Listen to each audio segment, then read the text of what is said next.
ओम नमो भगवते वासुदेवाय। नारद जी, जो स्वयं महान भक्त हैं, अपने पिता और सृष्टिकर्ता ब्रह्मा जी के पास जाते हैं। प्रेम से हाथ जोड़कर कहते हैं, पिताजी, आप सबके पिता हैं, देवताओं से भी श्रेष्ठ। मेरी एक जिज्ञासा है, कृपा कर मुझे वह ज्ञान दीजिए जिससे आत्मा का साक्षात्कार हो सके। यह संसार क्या है? इसका आधार क्या है? इसे किसने रचा? इसका अंत किस में होता है? और यह सब चलता किसके अधीन है? और पिताजी, आपको यह महान ज्ञान कहां से मिला? आपका स्वामी कौन है? आप किस शक्ति से यह संपूर्ण जगत रचते हैं? नारद जी आगे कहते हैं, पिताजी, आप तो जैसे इस सृष्टि को अपनी हथेली पर रखकर देख सकते हैं।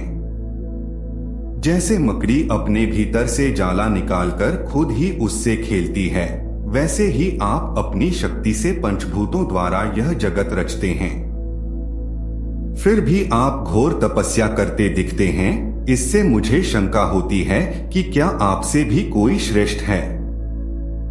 ब्रह्मा जी मुस्कुराए, बोले, बेटा नारद, तुमने जीवों की भलाई के लिए बड़े सुंदर प्रश्न पूछे हैं।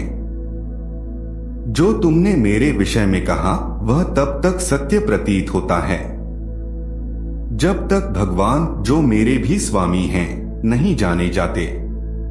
जैसे सूर्य, चंद्र, तारे सब किसी और के प्रकाश से प्रकाशित होते हैं, वैसे ही मैं भी केवल भगवान वासुदेव के प्रकाश से प्रकाशित हूँ।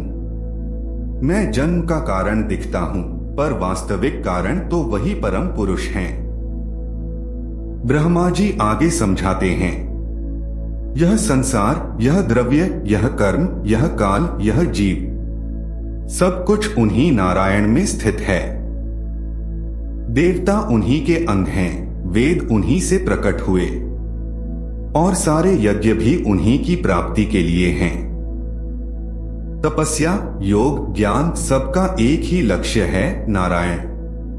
मैं तो उन्हीं की इच्छा से कार्य करता हूं। उनकी माया अजेय है।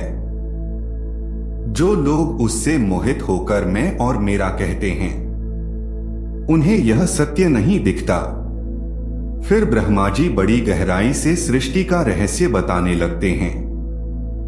नारद, भगवान ने एक से बहुत होने की इच्छा की, फिर काल, कर्म और स्वभाव को अपनी माया में प्रवाहित किया। इसी से गुणों में हलचल हुई। इन गुणों से महतत्व उत्पन्न हुआ।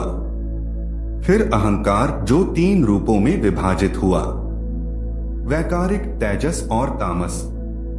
तामस अहंकार से पंचमहाभूत बने, आकाश, वायु, अग्नि, जल और पृथ्वी। प्रत्येक में पिछले तत्वों के गुण समाहित हुए। वैकारिक अहंकार से मन और इंद्रियों के अधिष्ठाता देवता उत्पन्न हुए। तेजस अहंकार से हमारी 5 ज्ञानेंद्रियां और प्राण का जन्म हुआ। फिर ब्रह्मा जी कहते हैं, जब तक ये तत्व अलग अलग थे, शरीर नहीं बन सके। भगवान की प्रेरणा से ये सब एकत्र हुए और फिर बना विराट पुरुष। वही विराट रूप जिसकी जांघों में पाताल, चरणों में पृथ्वी, हृदय में स्वर्ग और मस्तक में सत्यलोक की कल्पना की जाती है। वही विराट पुरुष जिसके मुख से ब्राह्मण, भुजाओं से क्षत्रिय, जांघों से वैश्य और चरणों से शूद्र उत्पन्न हुए। नारद, यही है इस जगत का रहस्य। सब कुछ भगवान की शक्ति से उत्पन्न हुआ, उन्हीं में स्थित है और अंततः उन्हीं में लीन हो जाता है। ओम नमो भगवते वासुदेवाय।